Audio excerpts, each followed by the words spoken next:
ॐ यं ब्रह्मा वरुणेन्द्ररुद्रमरुतः स्तुन्वन्ति देव्यैस्तवैः वेदैः साङ्गपदक्रमोपनिषदैर्गायन्ति यं सामगाः ध्यानावस्थिततद्गतेन मनसा पश्यन्ति यं योगिनो यस्यान्तं न विदुः सुरासुरगणा देवाय तस्मै नमः। देवाय तस्मै नमः। नारायणं नमस्कृत्य नरं चैव नरोत्तमं देवीं सरस्वतीं व्यासं ततो जयमुदीरयेत्।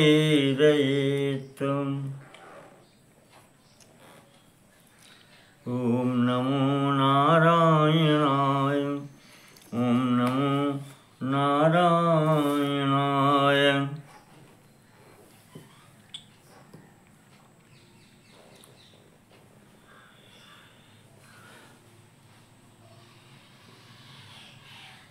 श्री मत्स्य महापुराण के पिछले भाग में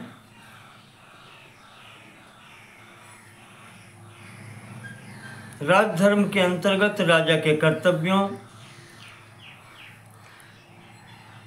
और राज्य कर्मचारियों के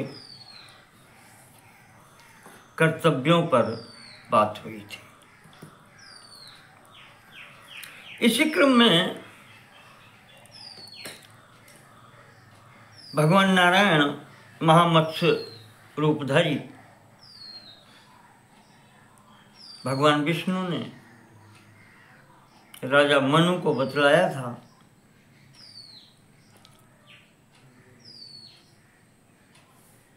कि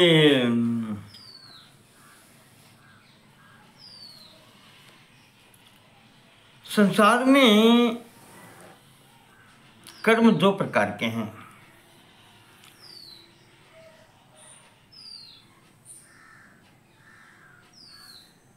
या कार्य कह लें, दो प्रकार से होते हैं। एक तो होता है प्रारब्धवश,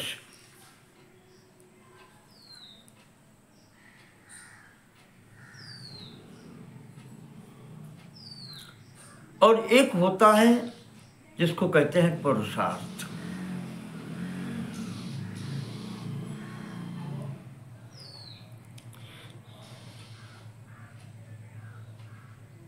सर्वं कर्मेदमायत्तम,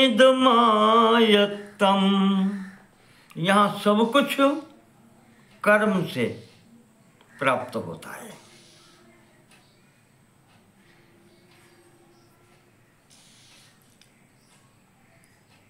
विधाने दैवमानुषे,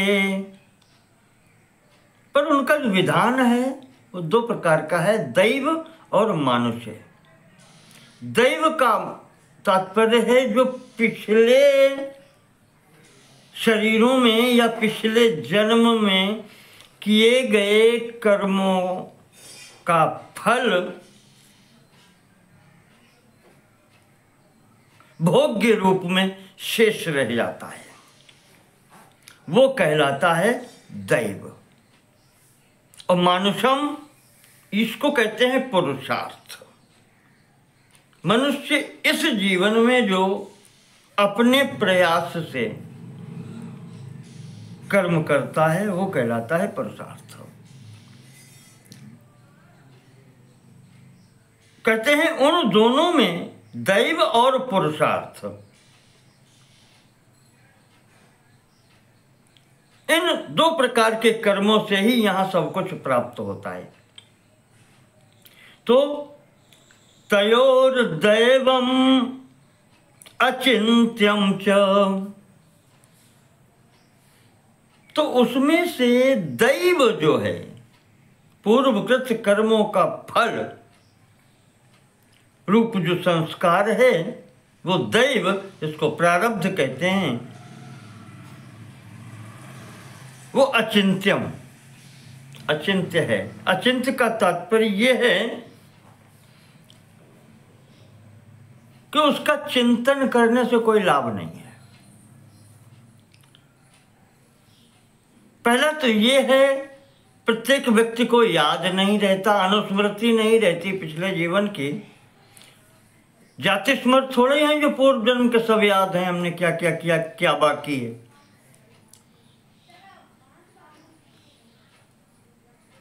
इसलिए उसकी चिंता भी क्या करें। परमात्मा ने जो दया की है कि पूर्व कृत सब का भूल जाना, विस्मृति भी बहुत बड़ी दया है परमात्मा की। तो कहते वो तो अचिंत्य है, वो जो होना है वो होगा।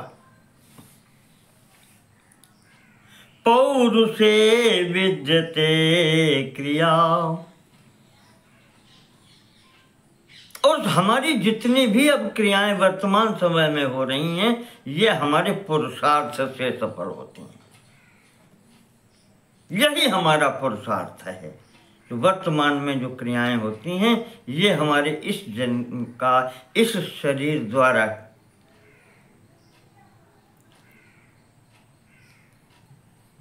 वो कर्म है, ये पुरुषार्थ कहलाता है।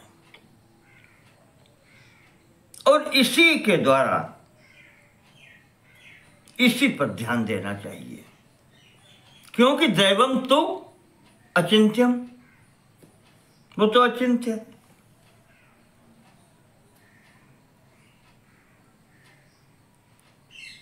हमारे यहाँ एक सूक्ति है, दैवायत्तम कुले जन्म मदायत्तम तु पौरुषम।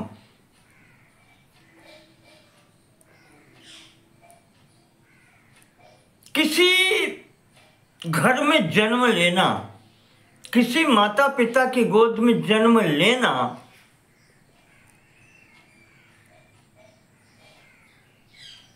ये दैवायत्तम, दैव पर आधारित है, पिछले जन्म के किए गए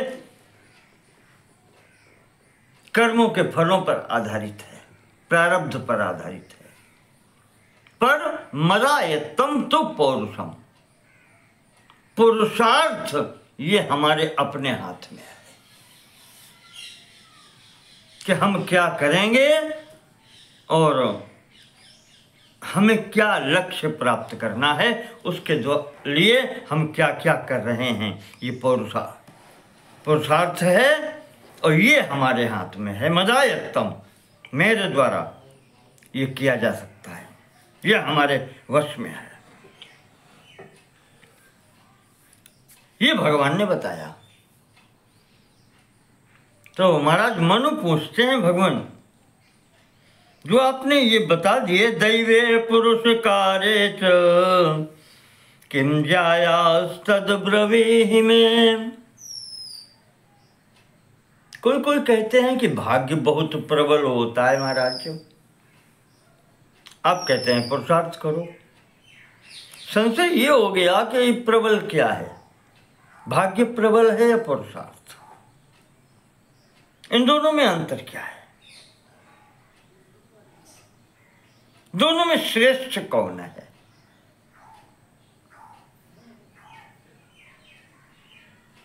इसका आप हमारे संशय का निवारण करें। तो यहां पर भगवान ने कहा, लीला मत्स्य रूपधारी भगवान नारायण राजा मनु से कहते हैं कि राजन, स्वमेव कर्म दैवाख्यम विद्धि देहांतरार्जितम।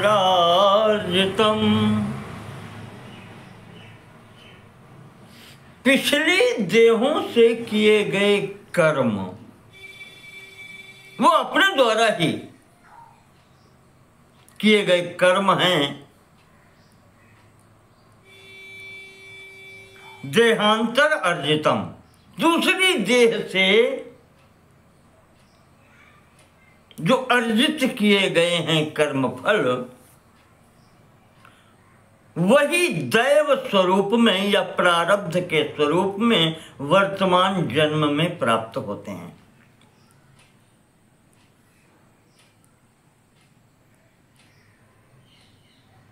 तो जब उनमें कोई परिवर्तन नहीं हो सकता तो उनको छोड़ करके जो तुम्हारे हाथ में है, तस्मात् पौरुषमेवेह श्रेष्ठमाहुर्मनीषिणः। विद्वान पुरुषों ने पुरुषार्थ को ही श्रेष्ठ बताया है वर्तमान काल में, जो तुम्हारे हाथ में है, जो तुम कर सकते हो। और कहा ये उपाय है, प्रतिकूलम तथा दैवम पौरुषेण विहन्यते। दैव प्रारब्ध अगर प्रतिकूल भी है तो वर्तमान कालिक पुरुषार्थ के द्वारा उसे बदला जा सकता है। प्रारब्ध बदला जा सकता है पुरुषार्थ के द्वारा।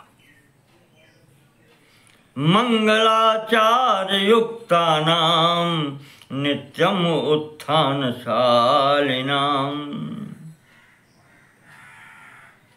क्योंकि जो मंगलिक आचरण करने वाले हैं, अच्छे पुण्य कार्य करने वाले हैं,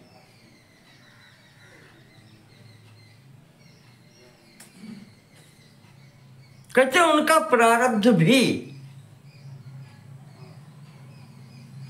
यदि कुछ दुर्बल हो या हीन हो तो वो बदल जाता है।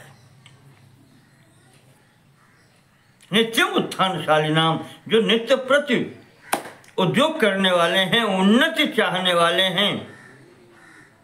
मंगलाचार युक्ता नाम, जो सदैव मंगल आचरण करते हैं, अच्छे कार्य करते हैं, ऐसे व्यक्तियों के ये शाम पूर्वकृतम कर्म सात्विकम मनुजोत्तम पौरुषेण विना तेषां केषांचित् दृश्यते फलम।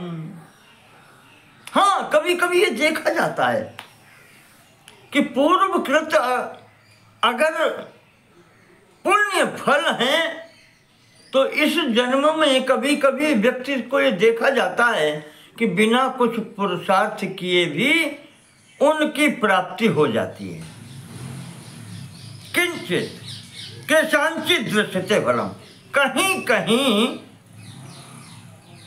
प्रारब्धवश कुछ प्राप्ति जो उन्हें होती है, अनुभव में आती है, पर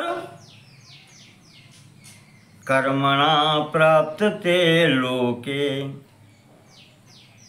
राजसस्य तथा फलम। जो उद्योगशील होता है, राजसी व्यक्तित्व यानी उद्योगशील, रजोगुण जिसमें होता है वो उद्योगी होता है, पुरुषार्थ करने वाला होता है। कहते हैं ऐसा जो व्यक्तित्व होता है उसको भी कर्म करने से फल की प्राप्ति होती है।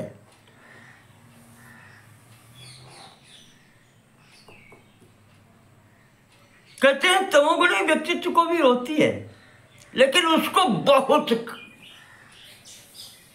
कठिनता से प्राप्त होती है, उसको बहुत उद्यम करना होता है। सात्विक व्यक्तित्व जो है, मंगल आचरण करने वाला है, जो उसको कभी कभी बिना कुछ किए भी प्राप्ति हो जाती है। रजोगुणी व्यक्तित्व को, उद्योगशील पुरुष को मदायत्तम तु पौरुषम के सिद्धांत पर जब वो पुरुषार्थ करता है तो भाग्यम फलते, तो उसके साथ में उसका भाग्य फल देता है। तमोगुणी व्यक्तित्व है, उसको बहुत कठिन प्रयास करना पड़ता है, उसको अधिक करना पड़ता है, लेकिन पुरुषार्थ तीनों को करना होता है।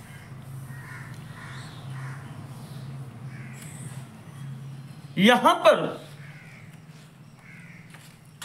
कहते हैं पुरुषार्थ की श्रेष्ठता है। एक बात और कहते हैं, प्रारब्ध की बात चलाई है। पंचदशी स्वामी विद्यारण्य जी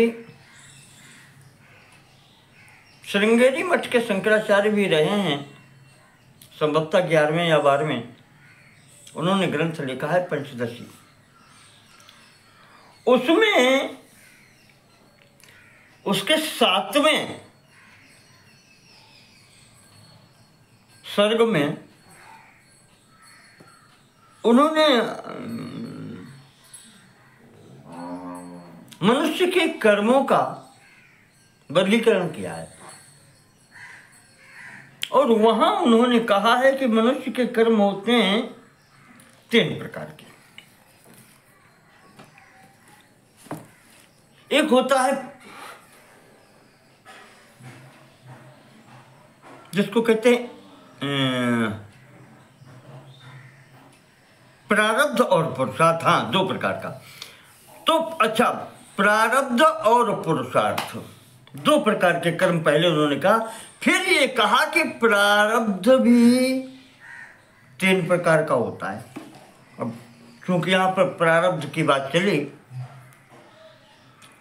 तो उसी पर बात कर लेते हैं।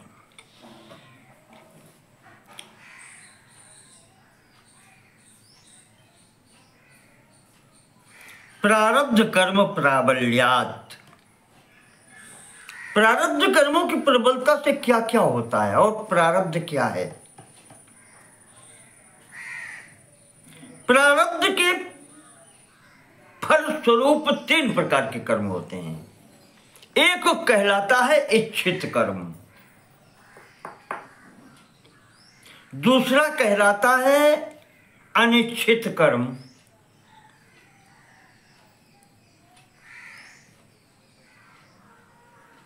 और तीसरा कहलाता है पर इच्छित कर्म।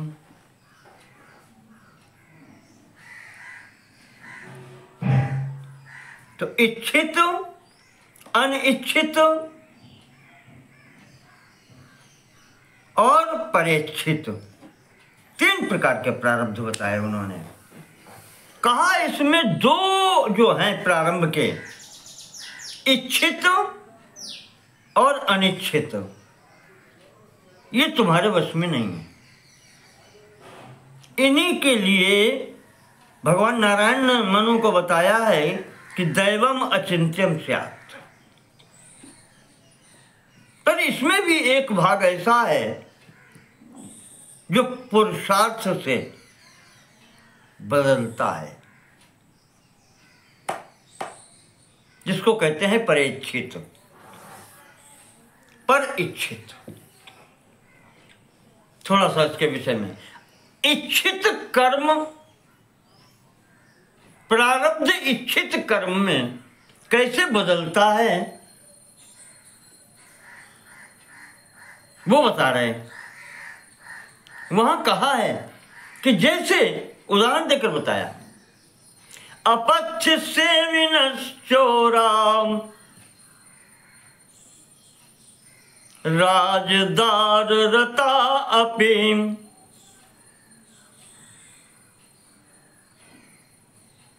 जानन्त एव स्वानर्थम इच्छन्ति आरब्ध कर्मतः। ये कर्म करने वाले, अब आप सोच लो, इच्छित का मतलब है कि जो परिणाम को भली प्रकार से जानते हुए भी दुष्ट कार्य कर रहे हैं, कुकर्म कर रहे हैं, परिणाम जानते हुए भी कि पकड़ गए तो क्या होगा, सिर कटेगा या भरी सभा में अपमान होगा, फिर भी करते हैं। ऐसा कार्य करने वाले ये इच्छित आरब्ध के अंतर्गत आते हैं। गिना दी ना, अपथ्य सेविनश्चोरा, अपथ्य सेवी रोगी शरीर है, मधुमेह के रोगी और मीठा खा रहे हैं, जानते हैं मरना है, फिर भी नहीं मानते, खा लेंगे। चोर, चोरी करने वाला चोर जानता है कि पकड़ गए तो क्या होगा, फिर भी करता है। राजदार रता अपे, राजा की पत्नी से प्रेम करने वाला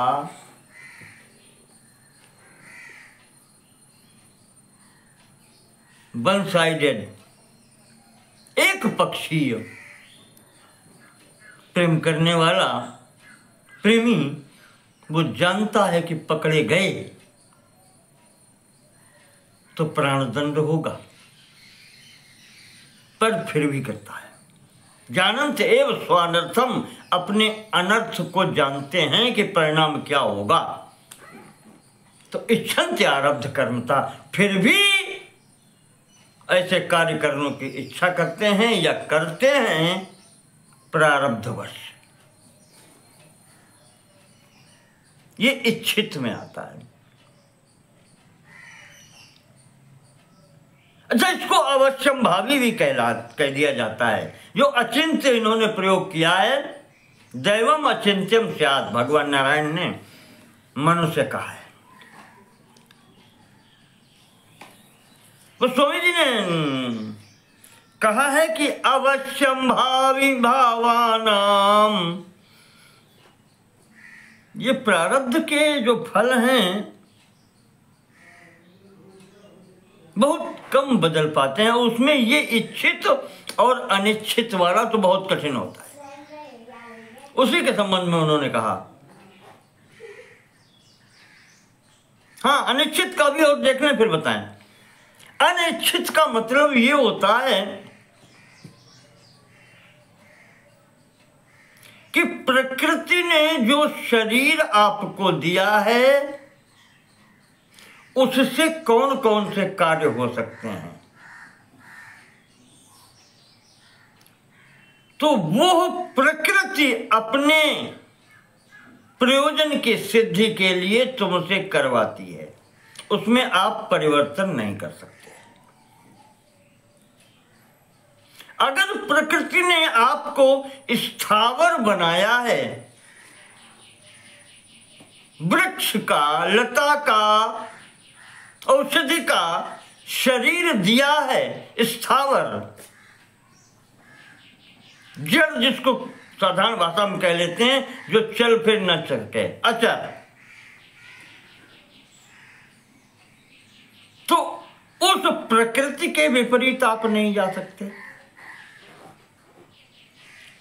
अनिच्छित इच्छा होती है कि जाएं, चलें, पर ये प्रकृति प्रदत्त शरीर है, उसने बांध रखा है, आप नहीं चल फिर सकते, प्रकृति के विपरीत नहीं जा सकते।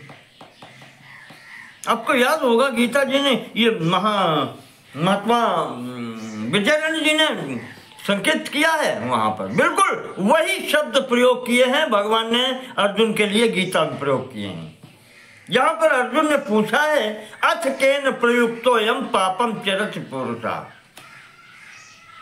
महाराज जो व्यक्ति जानता है कि पाप कर्म का फल सदैव बुरा होता है, तो केन प्रयुक्तो अयम पुरुषा पापम चरति, किस कारण से, परवश होकर के या जानते हुए भी क्यों कर बैठता है पाप कर्म।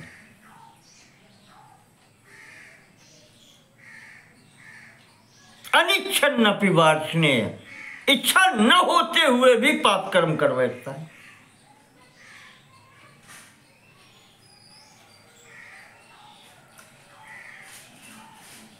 ऐसा लगता है जैसे कोई बलपूर्वक करा लेता है।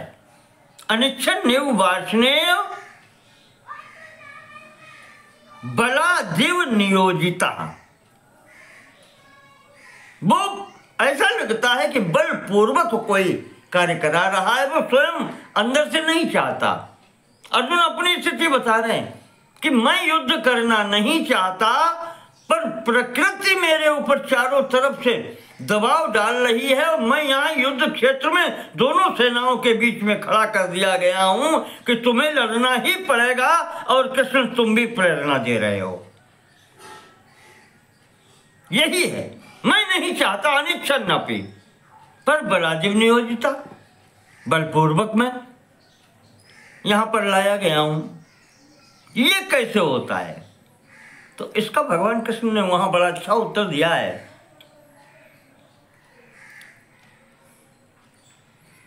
उन्होंने कहा है कि अर्जुन, वैसे तो सांसारिक कार्यों में काम एष क्रोध एष रजोगुण समुद्भवा, काम और क्रोध के वशीभूत होकर के व्यक्ति कार्य कर बैठता है। इच्छा नहीं है, पर कोई ऐसी स्थिति आ गई, क्रोध आ गया और हत्या कर दी अगले की। कभी जीवन में नहीं सोच सकता था कि हत्या करनी पड़ेगी या किसी को कष्ट देना पड़ेगा, मारना पड़ेगा, पर ऐसी परिस्थिति बन गई कि क्रोध आ गया, क्रोध में अंधा हुआ और अगले के प्राण ले लिए। या किसी कामना के वशीभूत होकर के अनर्थ कर डाला। धन चाहिए, कैसे मिलेगा? शॉर्टकट ढूंढा और हो गया दुष्कर कार्य।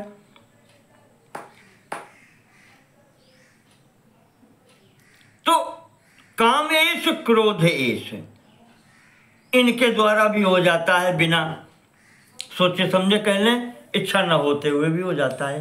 एक बात और है कि स्वभाव जैन कौन्तेय, याद करिएगा गीता के अंतिम अध्याय में है संभवतः, स्वभाव जैन कौन्तेय निबद्धा स्वेन कर्मणा, निबद्धा स्वेन कर्मणा, पूर्वकृत कर्मणा निबद्धा, प्रारब्धवश कर्तुम नेच्छसि अनमोहात् करिष्यसि अवशोऽपि तत्। जिस कार्य को तुम करना नहीं चाहते हो वो तुम्हें करना पड़ेगा। स्वभावजेन कौन्तेय, यह स्वाभाविक गुण है। प्रकृति ने तुम्हें जो शरीर दे करके और जिस कुल घर में जन्म कर दिया है और जैसा शरीर प्राप्त कराया है, उसके फलस्वरूप ये प्राप्त होता है। सहज कर्म जिसको कहते हैं। अर्जुन, तुमने क्षत्रिय के घर में जन्म लिया है, क्षत्रिय शरीर प्राप्त किया है, क्षत्रिय माता पिता के द्वारा क्षत्रिय शरीर प्राप्त किया है, और इस शरीर का ये गुण है क्षात्र कर्म स्वभावजन। क्षत्रिय का जो कर्म है वो क्या है? तुम भाग नहीं सकते।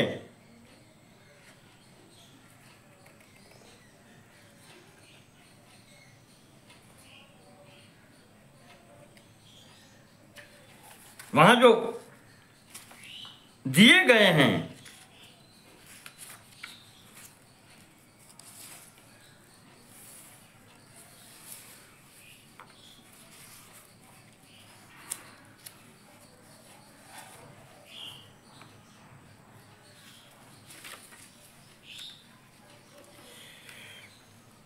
ब्राह्मण के क्या गुण हैं और क्षत्रिय के क्या गुण हैं। युद्धे चाप्य पलायनम जहां पर आया है,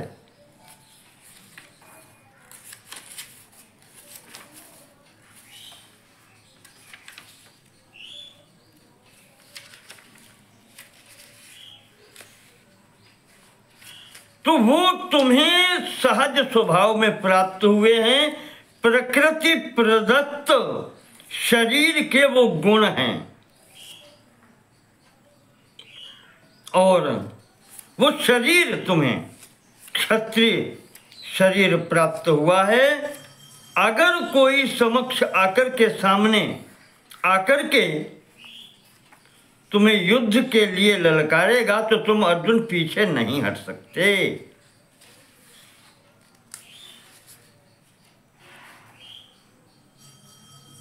यदहंकारमाश्रित्य,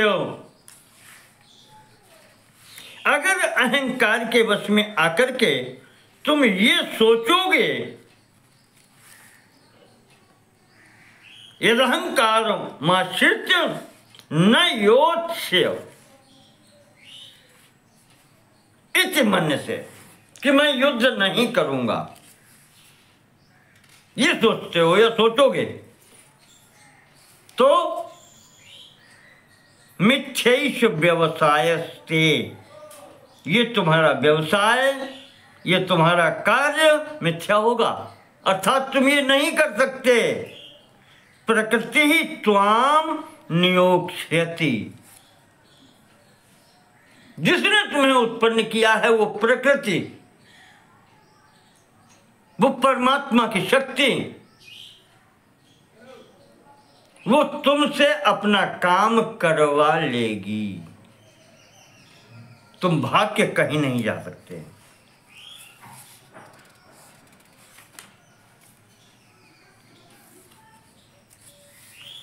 और उसी में आगे फिर कह दिया है कि ईश्वरा सर्वभूतानां हृदय से अर्जुन तिष्ठति।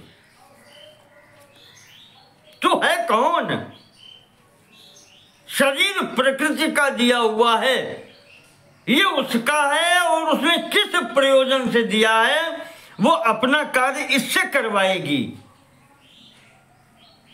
और ईश्वरा सर्वभूतानां हृदय से अर्जुन तिष्ठति, और इसको नियंत्रण करने वाला जो ईश्वर है, जो आत्मा है, वो इसके अंदर बैठा है। भ्राम्यन् सर्वभूतानि यंत्रारूढ़ानि मायया, और वो इसको ऐसे चला रहा है कि जैसे ये उसका यंत्र है। तू कौन अर्जुन? तू कहां से आता है इस बीच में?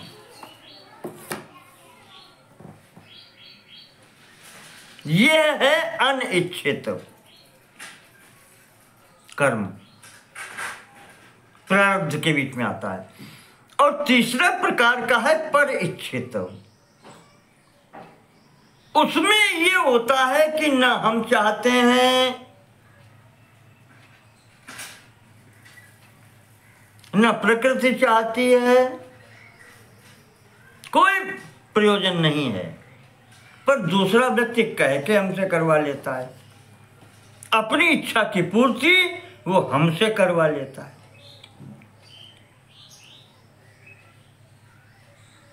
न इच्छन्तो न अनिच्छन्तो पर दाक्षिण्य संयुता, इच्छा भी नहीं है अनिच्छा भी नहीं है, चाहे तो करें चाहे तो न करें, पर दाक्षिण्य संयुता, दूसरे की अनुकूलता चाहने के लिए हम वो कर्म करते हैं, या दूसरा प्रेरणा देके हमसे वो काम करा लेता है। और उस दूसरे के द्वारा प्रेरणा देकर के करवाए गए कार्य का सुख दुख हमें भोगना पड़ता है। लालच उसका है कि ऐसी चीज बनाओ, मुझे भूख लगी है और तुम्हारे पास नहीं, वो देखो सामने दूसरे की है, जाओ ले आओ जाकर के, बिना बताए चुपचाप कैसे भी ले आओ, खिलाओ आकर के, और तुम गए। अब उसके प्रेरणा है उसकी, प्रयोजन उसका, और उसने प्रेरित तुम्हें कर दिया, तुम गए, तुम उन्हें वहां से ला करके दिया, और पकड़े तुम गए तो चोर तुम हो गए। अब वो पास में कहीं भी नहीं है। सुख दुखे भजन चेतत परेच्छा पूर्व कर्म ही, दूसरे की इच्छा के कारण, उसकी पूर्ति करने के कारण सुख या दुख भोगना तुम्हें पड़ रहा है। ये 3 प्रकार की स्थितियां प्रारब्ध कर्म बस आती हैं। कहते हैं इसमें पहली और दूसरी, इच्छित और अनिच्छित, संभवतः ही तुम्हारे हाथ में नहीं है। दैवम अचिंत्यम स्यात्। और जो परिवर्तन हो सकता है, जहां पर, जो यहां पर बताया है ग्रंथ में कि पुरुषार्थ से जिसमें परिवर्तन किया जा सकता है, वह तृतीय श्रेणी का है। चाहो करो चाहो ना करो, हमें नहीं चाहिए दूसरे की अनुकूलता है। जो कराना चाहता है नहीं करते, क्या कर लोगे? ये अपने पुरुषार्थ से होता है। या यूं कहें, पुरुषार्थ ये भी है कि उसने कहा फलां चीज सामने है, ले आओ जाकर के, तो हम गए वहां पर, ठीक है, परीक्षित कर रहे हैं। उसका एक उपयुक्त तरीका है, उसी को कहते हैं पुरुषार्थ। क्या वो कहा है? योगा कर्मसु कौशलम। मैंने उसका योग बना दिया। वहां पर मालिक आया, मैंने उसका कहा भैया वो हमारे एक साथी हैं, उनको भूख लगी है, ये अमुक वस्तु ये हमें दे दीजिए, मांग के ले ली। ये पुरुषार्थ है, बीच में अपना बुद्धि लगा करके और प्रयोजन की सिद्धि कर लेना, ये पुरुषार्थ है। वो कर्म जो चोरी से किया जाता है, वो इस प्रकार से भी किया जा सकता है। यही पुरुषार्थ द्वारा उस प्रारब्ध कर्म का परिवर्तन है। फल में परिवर्तन प्रारब्ध में ऐसे होता है।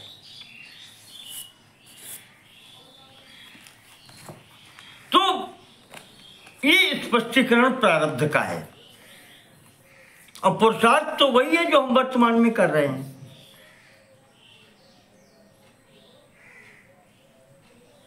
पौरुषेणाप्यते राजन प्रार्थितव्यम फलम नरैः दैवमेव विजानन्ति नरा पौरुष वर्जिता। कादर मन कर एक आधारा दैव दैव आलसी पुकारा। जो कायर व्यक्ति होते हैं, जो पुरुषार्थ से हीन होते हैं, दैवम एव विजानन्ति नराः पौरुष वर्जिता। ये नराः पौरुष वर्जिता सन्ति ते दैवम विजानन्ति या दैवम आश्रयन्ति। तो दैव का आश्रय लेते हैं। जो कायर हैं, का पुरुष हैं, जो पुरुषार्थ से वर्जित हैं, वो नहीं करते पुरुषार्थ, वो दैव के आश्रित होकर के बैठते हैं।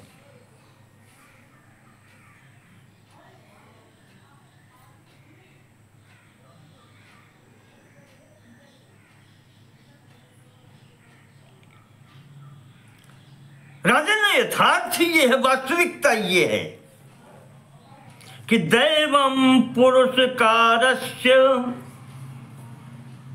कालस्य पुरुषोत्तम।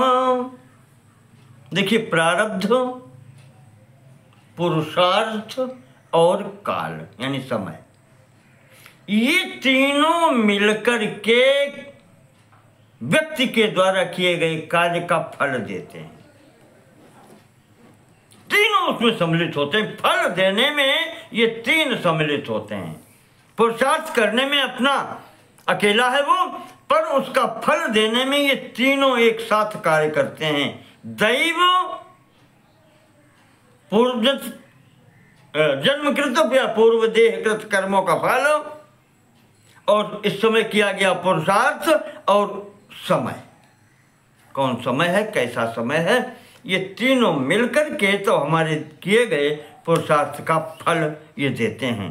त्रयम एतन मनुष्यस्य पिंडितम स्यात् फलावहम, ये तीनों सब पिंडित होते हैं अर्थात एक साथ होते हैं तो फल मिलता है।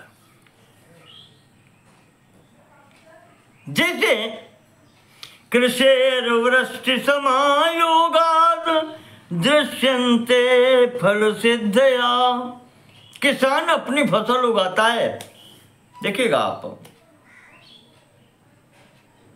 वो पुरुषार्थ करता है,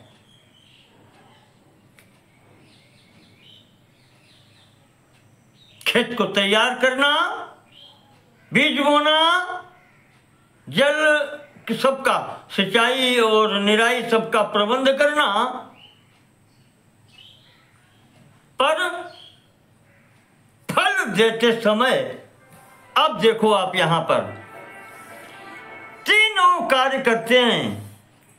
प्रारब्ध, पिछले कर्मों का फल पड़ा हुआ है, और पुरुषार्थ तो आपने कर ही लिया है, और उसके साथ में काल, समय आने पर फल मिलेगा।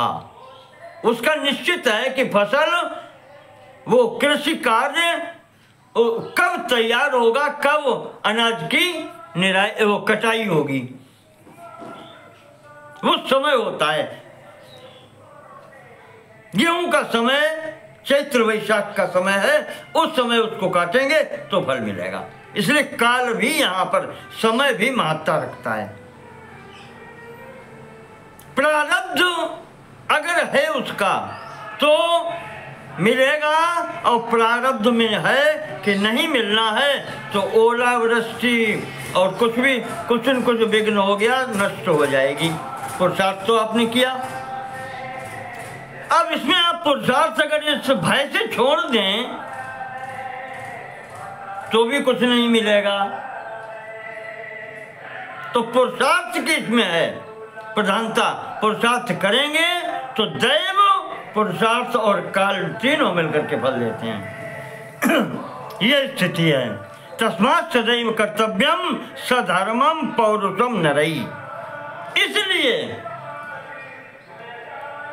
कर्तव्य कर्म समझकर धर्म पूर्वक पुरुषार्थ करना चाहिए, तब समय पर आकर के उसका फल होता है। तो इस प्रकार से पुरुषार्थ की प्रबलता है, प्रधानता पुरुषार्थ को दी जाती है। उद्योगिना पुरुष सिंह उपैत लक्ष्मी, ये कहा गया है, जो उद्योगी है पुरुषार्थी है, लक्ष्मी भी उसी का वर्ण करती है। त्यक्त्वालसान दैव परान मनुष्यान उत्थान युक्तान पुरुषान हे लक्ष्मी, जो आलस छोड़ करके, प्रारब्ध का भरोसा छोड़ करके निरंतर उद्योग में लगे रहते हैं, उनको लक्ष्मी, भगवती लक्ष्मी या ऐश्वर्य लक्ष्मी या धन, अनविश्य यत्नाद वृणुया नपेंद्र, वो खोज करके स्वयं आकर के उस व्यक्ति का वर्ण करती है। तस्मात् सदोत्थानवताये भाव्यम, इसलिए सदैव उत्थानवता, उद्योगी बनो, पुरुषार्थशील बनो, उन्नतिशील बनो। इस प्रकार से भगवान ने पुरुषार्थ की श्रेष्ठता यहाँ पर सिद्ध की। कहा पुरुषार्थ ही संपूर्ण कहना चाहिए उन्नति का आधार है। जैसे नहीं ईशावास्य उपनिषद में कहा है, कुर्वन्नेवेह कर्माणि जिजी विशेष शतम समा, जीवन जो 100 वर्ष का मिला है उसको कर्म करते हुए बिताने का प्रयत्न करो, बिताओ कर्म करते हुए। आलस बन के नहीं,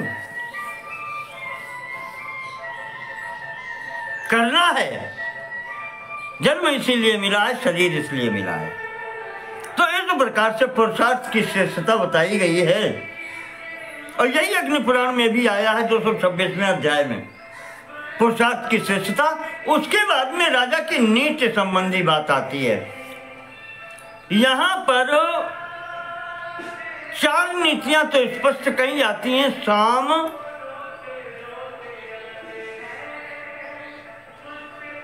दंड, भेद और साम, दाम, दंड और भेद, 4 ये हो गई। यहां पर 3 और गिनाई हैं। राजनीति के क्षेत्र में ये 7 नीतियां प्रयोग की जाती हैं। साम, दाम, दंड, भेद सब कोई जानता है। 3 और जो हैं, माया, उपेक्षा और इंद्रजाल। माया वो है कहना कुछ और करना कुछ और है। उपेक्षा का तात्पर्य है न कहना न करना। जैसे वर्तमान में हमारे शासकों का हमने देखते हैं, बड़ा अच्छा लगता है। उपेक्षा, पड़ोसी राज्य का हम नाम ही नहीं लेते, उपेक्षा कर दी हमने। ना अच्छा कहेंगे न बुरा कहेंगे, नाम भी नहीं लेना, यह है उपेक्षा नीति। तो माया, उपेक्षा और इंद्रजाल। इंद्रजाल कहलाता है कि दिखावा कुछ और है, वास्तविकता वो नहीं है, न कहने में न करने में। इंद्रजालिक वो कहलाते हैं कि जो न होते हुए भी दिखावा कर देना।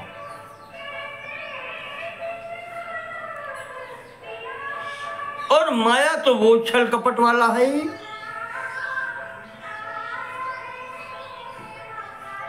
अभी रोना, अभी हंसना, ये सब माया के अंतर्गत आता है। तो मेरे बहुत तो प्रेमी हो, अच्छे हो, तुरंत अगर स्थिति बने तो सिर काट लेना या क्रोध एकदम, तो ये माया कहलाती है। तो साम, दान, दंड, भेद, माया, उपेक्षा और इंद्रजाल, ये 7 प्रकार की नीतियां राजा के द्वारा प्रयोग की जाती हैं।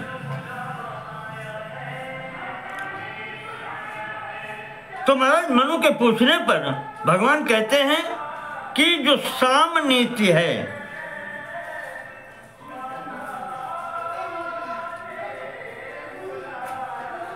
द्विविधम कथितम साम तथ्यम चा तथ्यमेव च। साम नीति 2 प्रकार की है, तथ्य तथा अतथ्य। 2 प्रकार की कही गई है। साम होता है किसी की प्रशंसा करना अच्छी वाणी से। तो तथ्य साम ये होता है कि वो व्यक्ति अच्छा है, उसको प्रसन्न करना है, हमसे अधिक बल वाला है, तो हम उसको उसके गुणों की याद दिला करके उसकी प्रशंसा करते हैं। ये तथ्य साम कहलाता है। और अतथ्य साम ये होता है कि गुण नहीं है, उसमें झूठी प्रशंसा करना, अपना कार्य निकालने के लिए झूठी प्रशंसा करना, पैर छू लेना, भैया तुम ही सब कुछ हो।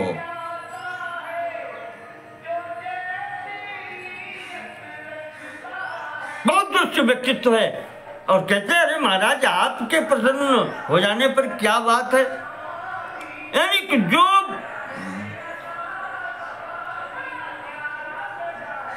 यहां पर कहा भगवान ने, जो अच्छे व्यक्तित्व होते हैं वो तथ्य पूर्वक की गई साम अर्थात प्रार्थना से संतुष्ट हो जाते हैं। और दुष्टों के लिए अतथ्य झूठी प्रशंसा करनी पड़ती है। राक्षस भी कहते हैं, अगर कितना भी राक्षस भी क्यों न हो और उसकी आप झूठी प्रशंसा कर दो, वो भी वश में हो जाता है।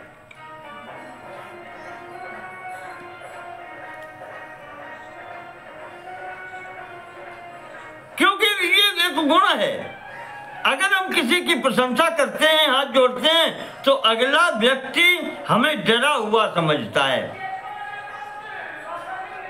तो जो अहंकारी हैं, जो तामसिक प्रवृत्ति के हैं, असुर भी हैं, वो समझते हैं कि हमसे डर गया, अच्छा चलो ठीक है, जोड़ दिया तुमको। ये है सामनीतिमा, तथ्य और अतथ्य।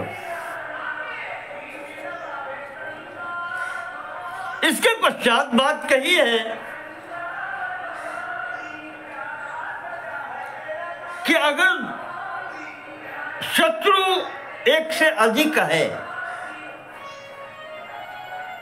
अथवा एक ही है और उसके साथ में और ग्रुप है या गैंग है,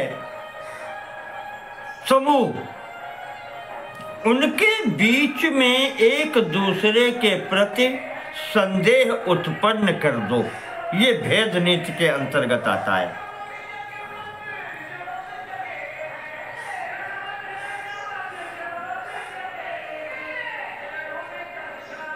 कभी कभी ऐसे होता है कि वो जो समूह है शत्रुओं का, वो सब अपना अपना प्रयोजन सिद्ध करने के लिए समूहबद्ध होते हैं।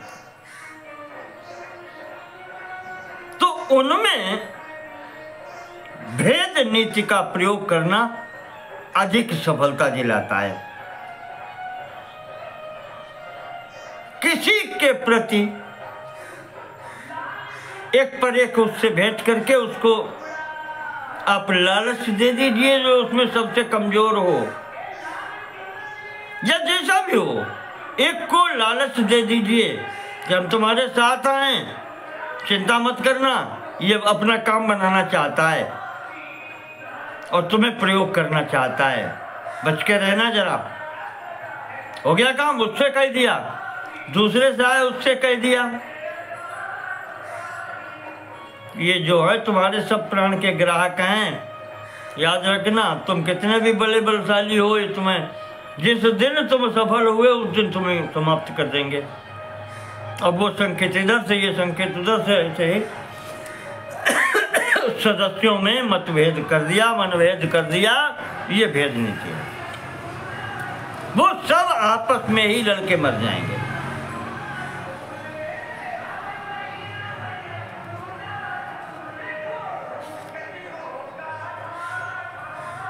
राजाओं का मंडल है तो राजाओं के बीच में मतभेद कर दीजिए, अथवा राजा के परिवार में उसके मंत्री, युवराज, राजकुमार, सेनापति, इनके मन में किसी प्रकार के संदेह उत्पन्न कर दीजिए।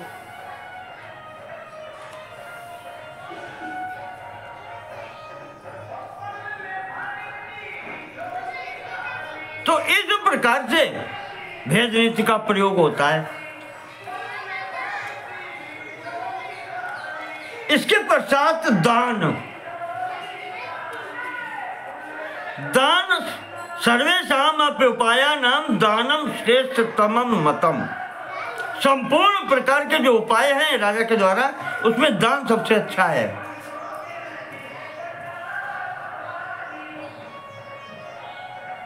कहते हैं मृदंग मुखलेपन करोति मधुरध्वनि। मृदंग भी है, उसके ऊपर आटा, मुखलेपन, आटा गूंथ करके उसके ऊपर एक तरफ लगा दिया जाता है तो वो ध्वनि मधुर ध्वनि करने लगता है।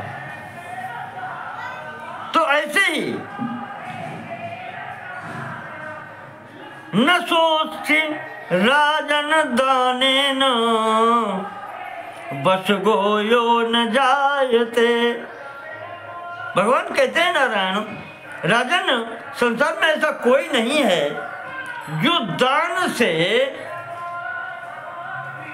तुम्हारे वश में न हो जाए। अर्थात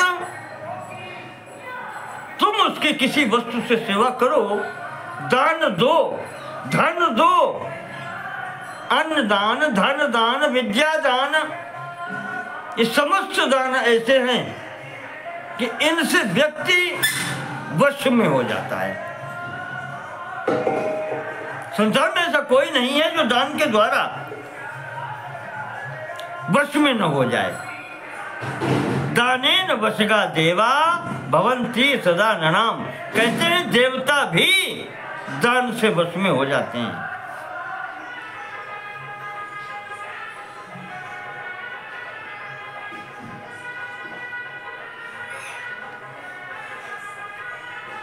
तो ये दानम श्रेयस्करम पुंसाम, दानम श्रेष्ठतरम परम।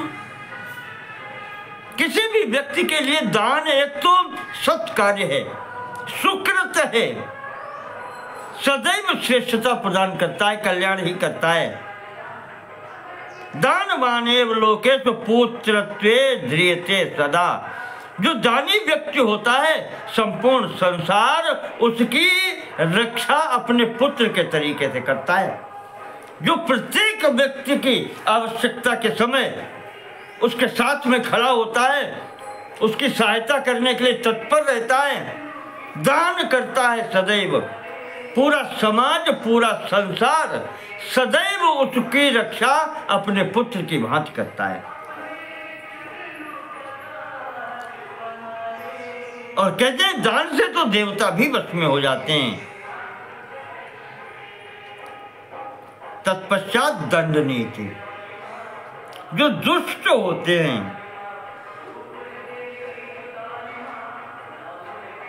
न शक्या ये वशे कर्तुम उपाय तृतये नहु। जो साम से, भेद से और दान से वश में नहीं होते उन्हें फिर दंड देना होता है। दंडेन तान वशी कुर्यात। ऐसे व्यक्तियों को दंड से वश में करना चाहिए। दंडो ही वश कृण्यणाम। वैसे ऐसे जो व्यक्ति हैं जो इन तीनों उपायों से वश में नहीं आते, उनके लिए फिर दंड ही उचित है और वो फिर उसके द्वारा ही वश में आते हैं। इसलिए भगवान कह रहे हैं कि राजा को दंड दिया गया है, राजा के हाथ में दंड धारण कराया गया है। संसार के समस्त कार्य भयवश होते, मर्यादा भी स्थापित होती है संसार में, तो वो भय से ही होती है। बिना भय के संसार में किसी प्रकार की मर्यादा भी स्थापित नहीं हो पाती। इस कारण से दंड राजा के हाथ में पकड़ाया गया है।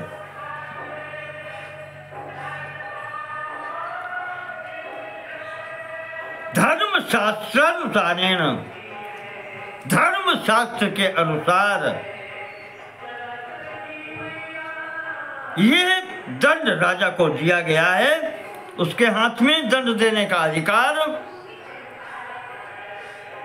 और ऐसा कोई नहीं संसार में है जिसको राजा दंड न दे सके। बहुत बड़ी बात है। मुझे याद है वहां शांति पर्व में जहां भीष्म पितामह ने बताया है राजा के लिए कर्तव्य और अकर्तव्य, वहां दंड प्रयोग करने की स्थितियां बताई हैं। वैसे तो ब्राह्मण या जो है दंड के भागी नहीं होते, दंड से उनको अलग रखा गया है, लेकिन फिर भी वहां पर कहा गया है कि अगर ये भी उत्पथगामी कुमार्ग पर चलने वाले हो जाएं, तो उनको राजा दंड दे करके और अपने मार्ग पर लगा सकता है।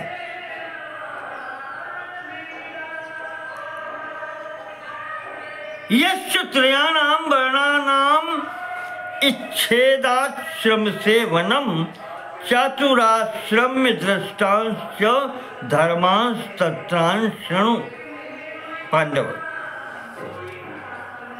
जो अपने वर्णाश्रम धर्मों का पालन न करे उससे राजा का कर्तव्य है वह उनसे पालन करवाए।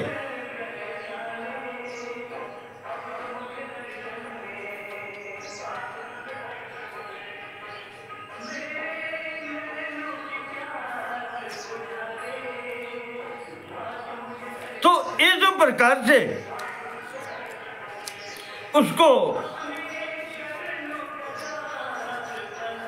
मज्जेत त्रयी दंड नीतौ हतायाम। कल मैंने कहा था आपसे, जो परसों बात हुई थी, कि सर्वे धर्मा राज धर्म प्रधाना, उसी क्रम में भीष्म पितामह ने कहा है कि मज्जेत त्रयी दंड नीतौ हतायाम। दंड नीति जहां समाप्त हो जाती है तो वेदत्रयी भी समाप्त हो जाती है।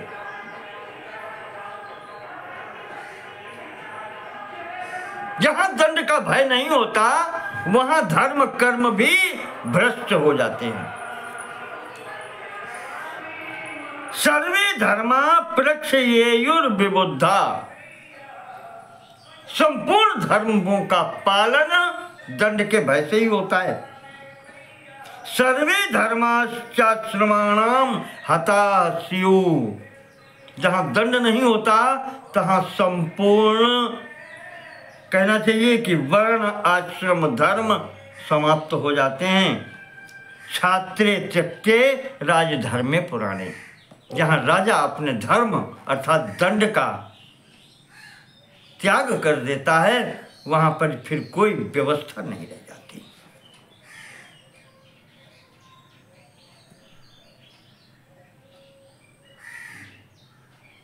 तो सर्वे धर्मराज धर्म पुराणा, उसी में ये कहा गया है कि दंड राजा को इसीलिए हाथ में दिया गया है कि प्रजा इससे अनुशासन में रहती है।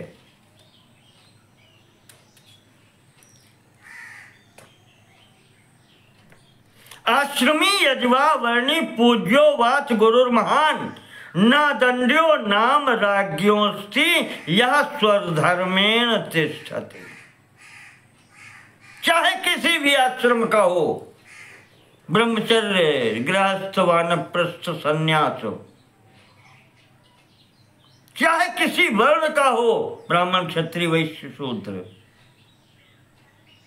पूज्यो वा अथ गुरु, चाहे वो कितना भी बड़ा पूज्य हो या गुरु ही क्यों न हो, न अदंड्यो नाम राज्ञोस्ति, ऐसा कोई व्यक्तित्व नहीं है जिसको राजा के द्वारा दंड न दिया जा सके।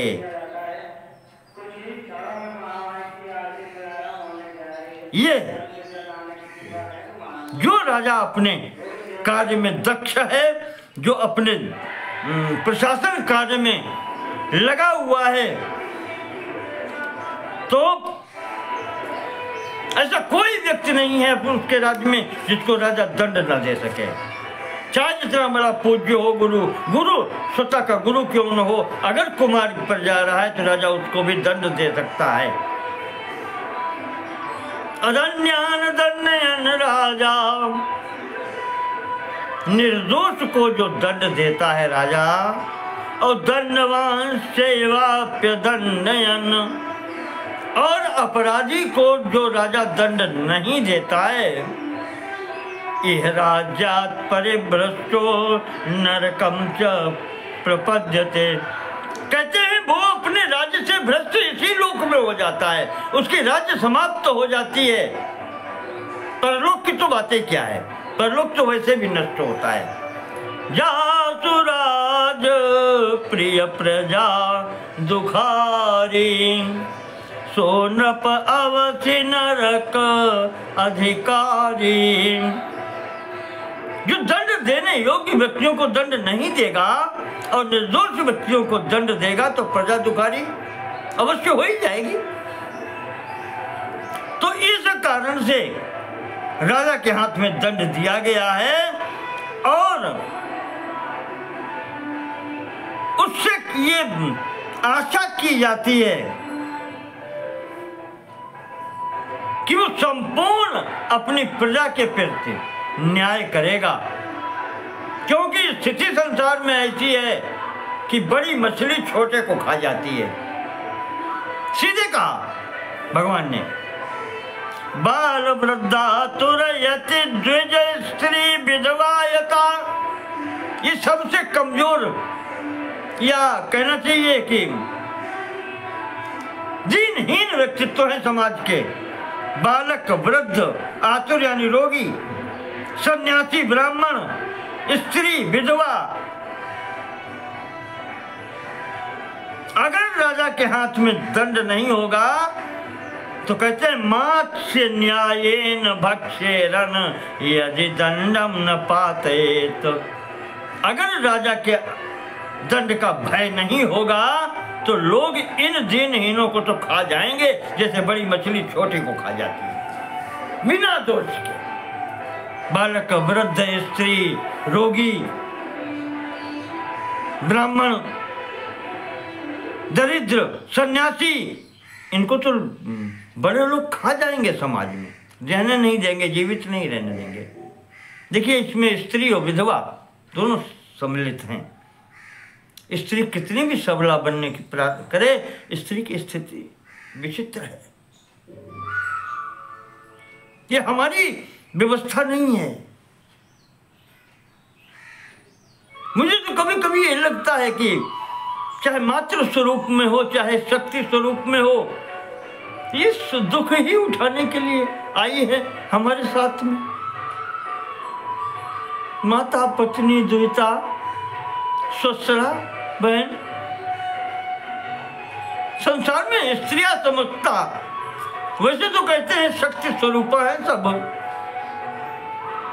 पर ये हमारे ऊपर दया करने के लिए आई हैं चारों पर, सब कष्ट अपने ऊपर उठा करके। और फिर भी हम इस प्रकार के दुष्ट हैं जो स्वयं इन पर अत्याचार करते हैं और फिर इनसे अपनी संरक्षण की भी कामना करते हैं। यही इस मनुष्य की दुष्टता है, इसी में ये पशु है कि अपने संरक्षक की भी ये अवहेलना करता है। यही कृतज्ञता है। और आपका अंत में खड़ा होता है सामने,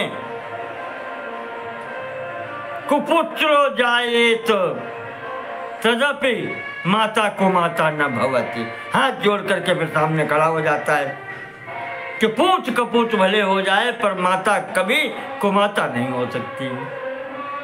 जो मरो ऐसे पुत्र होने से, आपत्ति में शरण गहने के लिए तैयार हो, उसके बाद में तुम शेर हो। धिक्कार है तुम्हारे जीवन पर, जो उस अबला पर और उस स्त्री पर, उस अपनी जननी पर जिससे तुम उत्पन्न हुए हो, तुम अत्याचार करके और स्वयं संतुष्ट होना चाहते हो। कहते हैं कि राजा के हाथ में दंड इसीलिए दिया गया है कि इन सब के बीच में मर्यादा स्थापित करें। उत्क्रमयेयुर मर्यादाम यदि दंडम न पातेत। राजा अगर अपने दंड का प्रयोग नहीं करता है तो समस्त मर्यादाओं का उच्छेदन हो जाता है। इसलिए राजा के हाथ में दंड की व्यवस्था की गई है।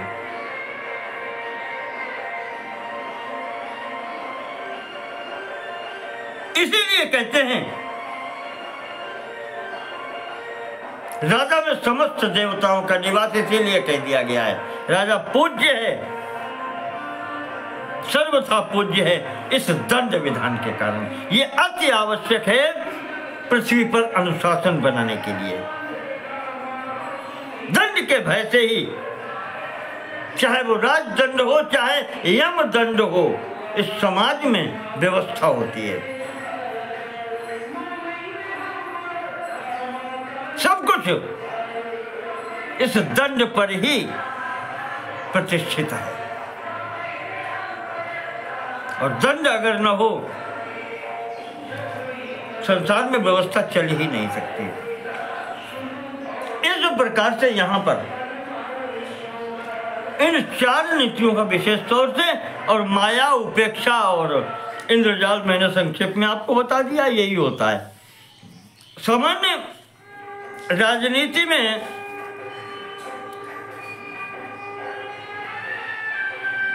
समय समय के अनुसार इन सब नीतियों का प्रयोग होता है, और इनका जब समय, उचित समय पर प्रयोग राजा करता है, साम दान दंड भेद, तभी प्रजा सुखी रहती है। और इसी स्थिति में ऐसे राजा को देख करके उसकी प्रजा भी संतुष्ट रहती है। जब उचित समय पर राजा कर लेता है, बिल्कुल ठीक उसी प्रकार से कहा कि अष्टौ मासान यथादित्य तोयम हरति रश्म भी। सूर्य भगवान 8 महीने पृथ्वी से जल अवशोषण करते हैं, और फिर जब समय आता है वर्षा ऋतु का, तो वो स्वयं प्रदान कर देते हैं उसी प्रजा को, उसी सृष्टि को। तया हरेत करम राष्ट्रान नित्यम अर्क व्रतम ही तत्व। ये सूर्य व्रत है जिसके द्वारा राजा जैसे कर वसूल करता है, सूर्य की किरणों की तरह जल यहीं से ग्रहण करता है और फिर इसी के निमित्त व्यय करता है। तो राजा को भी ये चाहिए कि प्रजा के से अगर लेता है, षष्ठांश वृत्ति राजा कहा गया है। हमारे यहाँ जो वृत्ति है अधिकतम 6ठे भाग का अधिकारी राजा होता है, इससे अधिक नहीं लेना चाहिए। षष्ठांश वृत्ति ये अधिकतम है,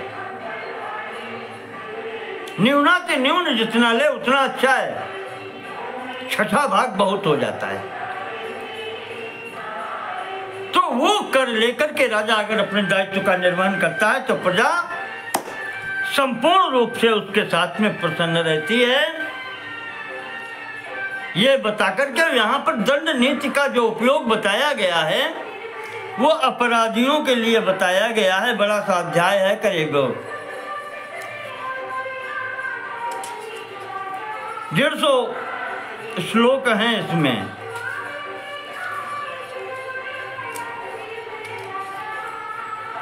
और यहाँ पर यह बताया गया है कि किस अपराध के लिए क्या दंड होना चाहिए। दंड नीति के अंतर्गत यहाँ पर यह बताया गया है कि व्यक्ति अगर कोई कौन सा अपराध करता है तो उसे कौन सा दंड मिलना चाहिए, कहाँ उस पर धन का दंड लगाना चाहिए, किस अपराध में उसको प्राण दंड मिलना चाहिए, किसी अपराध में उसके हाथ पैर इनको दंड देना चाहिए, अंग भंग का दंड देना चाहिए। इस प्रकार से यहाँ पर 227वें अध्याय में विस्तार से दंड नीति की चर्चा की गई है कि किस प्रकार के अपराध में किस प्रकार का दंड देना चाहिए। इस प्रकार से यहाँ पर राजा के द्वारा प्रयोग की गई इन नीतियों के संबंध में बात की गई है। आज का प्रसंग हम यहीं स्थगित करते हैं, क्योंकि संभवतः आपको कुछ व्यवधान प्रतीत हो रहा होगा। आज का प्रसंग यहीं स्थगित करते हैं। इसके आगे की बात फिर अगले भाग में करेंगे। उसमें विशिष्ट स्थितियां बताएंगे, जैसे ग्रह शांति, नक्षत्र शांति इत्यादि सब चीजें हैं, उत्पात इत्यादि होते हैं। राजा इनकी शांति किस प्रकार से कराए। ये वेदांग जो है 6 शिक्षा, कल्प, निरुक्त, छंद, ज्योतिष और वो जो आते हैं, तो उसमें जो कल्प है वेदांग का कल्प भाग जो है उसमें ये सब चीजें आती हैं, शांति विधान, उसकी चर्चा फिर होगी अगले खंड में, वो आपको फिर बताएंगे।